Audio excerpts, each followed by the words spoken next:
Hey, what's going on? Mikey Bananas from the Grown Man Record Night program, here to do a little contest for our pal ProgHat, Mr. Edward over there.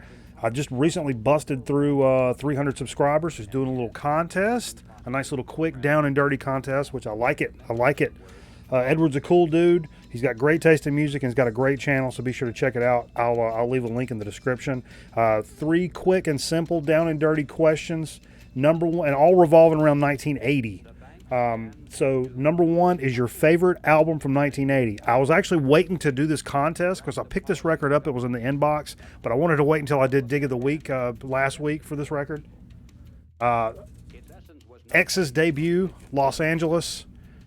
Without a doubt, one of the finest records that came out in 1980.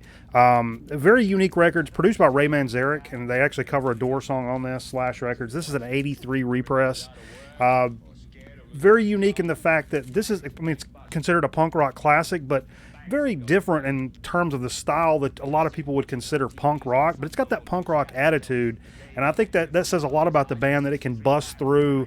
Punkers can be kind of like, real, you don't just call anything punk, you know what I mean? And the fact that it gets respect from a group of guys like Billy Zoom's a killer guitar player. This is songwriter. This transcends punk rock, and it's just a terrific album and just a great rock and roll album.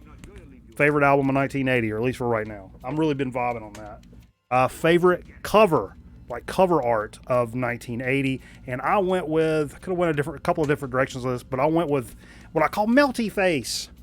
Peter Gabriel's, the first like 3 of his solo records are like, they're self-titled. This is the 3rd one. It's called Melt. A lot of people call this Melt. I call it Melty Face because I think that's cooler. But I love this record. I mean, this could have been up there for one of the contenders for best album, in my opinion. A lot of Afrobeat influence here from Peter Gabriel. You hear a lot of like Fela Kuti kind of vibes on this.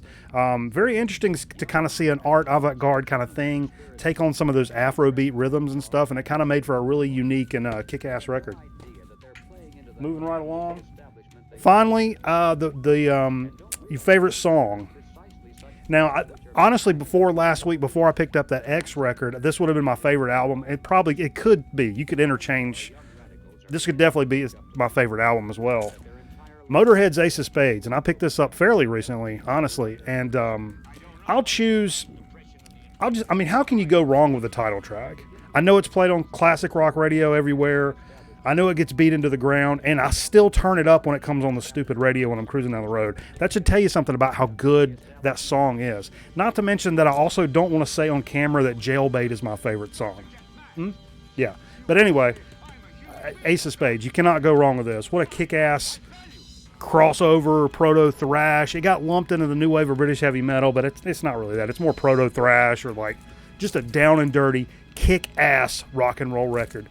Hey, congrats, Edward, man. We appreciate you, dude. I'm sure you'll be sailing on way past in the subscriber category. And thanks for doing this contest. Appreciate you guys. We'll catch you next time on a Grown Man Record Night. See ya.